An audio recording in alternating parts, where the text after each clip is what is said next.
What if I told you that one Facebook video about our education has been seen by 80 million people? And what if the teacher behind that video believes the most important thing she teaches isn't how to paint or draw, but simply how to notice the world around us? If you have not listened to my conversation with Kate Driscoll yet, it is season 5, episode 14, Why This Art Teacher is Making Kids Love Creating. Pause this bonus, listen to that episode, it's right below this one, and then come right back. Kate Driscoll said something during our conversation that I haven't been able to stop thinking about. If there's one thing I want kids to be able to do when they leave me, it's to notice. She didn't say to paint like Van Gogh. She didn't say to sculpt like Michelangelo. She said just to notice, to see how many colors are actually in a leaf, to recognize patterns in tree bark, to spot the art that's all around us.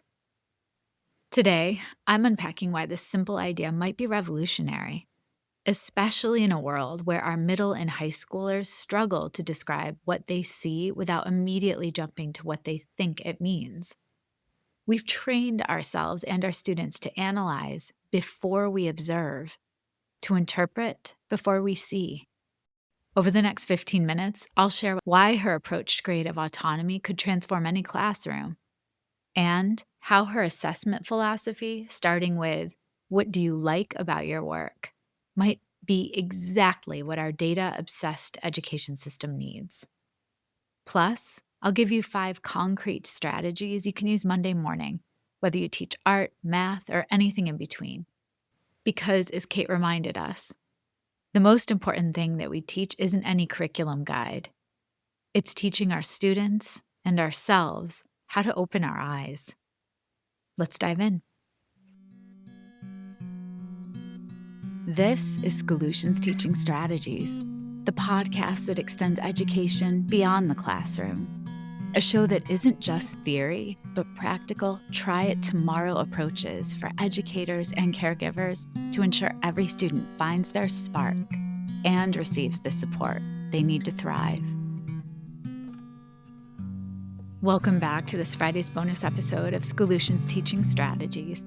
I'm Olivia Wall, and I am still thinking about my conversation with Kate Driscoll that released earlier this week. There are moments in conversations that just stay with you, and they shift and push you to see the world differently. And that's what happened when Kate said to me, "Art's all around us, just open your eyes." Today, I want to unpack why those words matter so much, not just for art teachers, but for every educator, every parent, and honestly, every human being trying to navigate our increasingly fast-paced, notification-driven world. Let me paint you a picture, and yes, the pun is intended. Let's say I'm sitting in a high school classroom watching students analyze a piece of artwork, and the teacher asks, "What do you see?" And immediately hands go up. The kids say, "I think the artist was depressed," or "it represents capitalism," or "it's about climate change." And the teacher replies, "Wait, but what do you actually see?"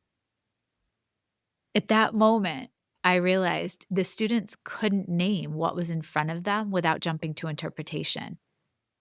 They couldn't say, "I see the blue hue in the photograph," or "I see the part of the photograph that's in color while the rest is in black and white." They'd lost the ability to simply observe before analyzing. And here's Kate Driscoll teaching 5-year-olds to count the colors in a leaf, teaching them to notice how branches grow, teaching them that observation, pure, patient observation, might be the most important skill they'll ever learn. So think about it. When was the last time you really looked at something? Not glanced at it while scrolling, not photographed it for Instagram, but actually observed it. This isn't just about art, it's about presence. This is about teaching our children and ourselves to slow down enough to actually see the world we're living in. Because if we can't see what's literally in front of us, how can we see each other? How can we notice when a student is struggling? How can we catch those micro moments of joy or confusion or breakthrough?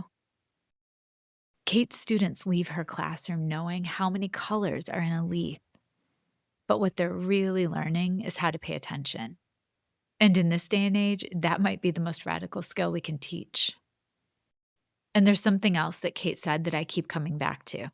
She said that she wants every child to leave her art room carrying pride, not just carrying artwork, carrying pride. I've been in hundreds of classrooms, and I can tell you the exact moment when a child feels proud. Their shoulders go back, their eyes get brighter, they hold their work a little differently, like it's precious. Because it is. But here's what struck me about Kate's approach. She's not manufacturing pride through false praise or participation trophies. She's creating conditions where pride grows naturally.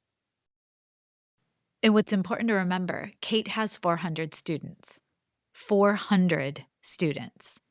She sees each child once a week for an hour. 1 hour to make them feel capable, creative, and proud. And she does it. How many of us, with our smaller class sizes, with our daily contact, are we creating those same conditions for pride? And now I want to highlight something Kate does that I love when it comes to curriculum design. Kate shared that she focuses on contemporary Australian artists, not Van Gogh for the 100th time, not another Starry Night recreation, contemporary Australian artists. And why does this matter so much? Because as she shared that story about her student, and the child pointed out that he knew the artist of the mural, Anya Brock, and that he knew her work and he knew how she used those colors in her art. Kate empowered that child to become a teacher. That child showed their parent that they possess specialized knowledge about their own community.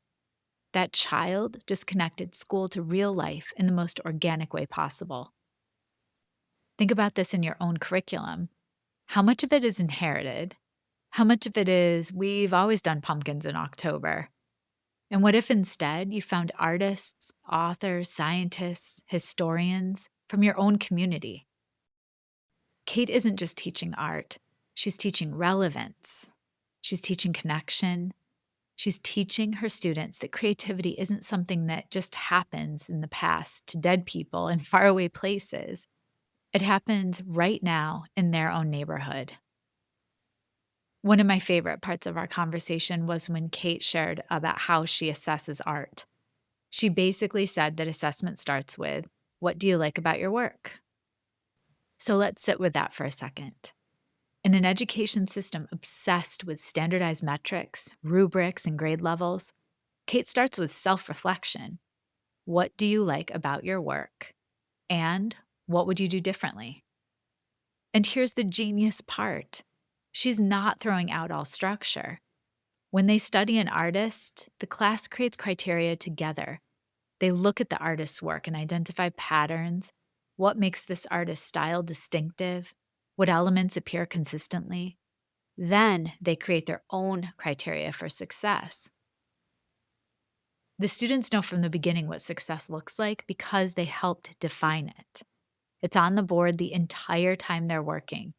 No gotchas, no mystery rubric that appears at the end. Complete transparency. This is assessment as learning, not assessment of learning. The students are constantly evaluating their own work against criteria they helped create. They're developing internal standards for quality. How many of our students are trained to ask, what do you want, instead of what do I want to create? Kate's students ask both. And that balance, meeting external expectations while maintaining personal vision, that is a life skill. I want to end this bonus where Kate ended our conversation. Because when I asked her what message she had for demoralized teachers, she got emotional and said, just remember the joy that you bring.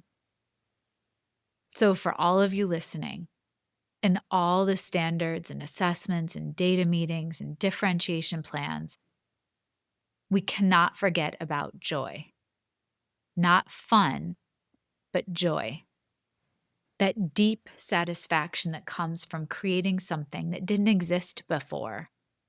The joy of noticing something beautiful, the joy of solving a problem in your own way, the joy of being trusted with real choices. Kate sees 400 students for 1 hour a week, and she's determined that each of them will experience joy. Not because art is easy or fun, but because creation is joyful. Discovery is joyful. Being seen and valued for your unique perspective is joyful. Here's what I'm taking into next week, and I invite you to join me. Number 1, I'm going to practice noticing, really seeing. No phone, just observation. 2, I'm going to create conditions for pride by offering real challenges with real autonomy.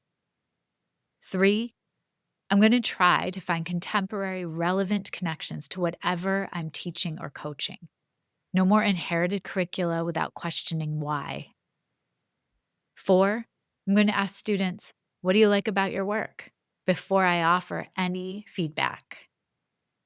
5, I'm going to remember the joy I bring. Because if Kate can bring joy to 400 students in 1 hour a week, imagine what's possible for the rest of us. Thanks for joining me for this bonus episode. Kate reminded me that art isn't just a subject, it's a way of being in the world. It's about noticing the extraordinary in the ordinary. It's about believing that you can create something from nothing.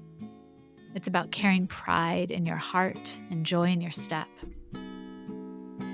Keep noticing, keep creating, and keep bringing joy. Take care. Schoolutions Teaching Strategies is created, produced, and edited by me, Olivia Wall. Thank you to my older son, Benjamin, who created the music playing in the background. You can follow and listen to Schoolutions wherever you get your podcasts, or subscribe to never miss an episode and watch on YouTube. Here is my weekend challenge. Take a noticing walk. And then take a noticing walk this week with your students. No creating, just observing. Count the colors in a leaf, notice shadow patterns, really see your environment. And then email me at schoolutionspodcast@gmail.com with your noticing observations. Make sure to tune in every Monday for the best research-backed coaching and teaching strategies you can apply right away to better the lives of the children in your care.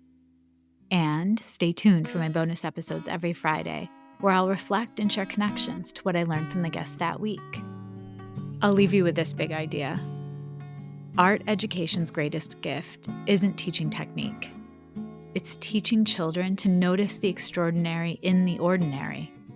It's building the creative confidence to approach any challenge thinking, I could make something with that. And connecting them to the living, breathing, artistic community right in their own neighborhoods.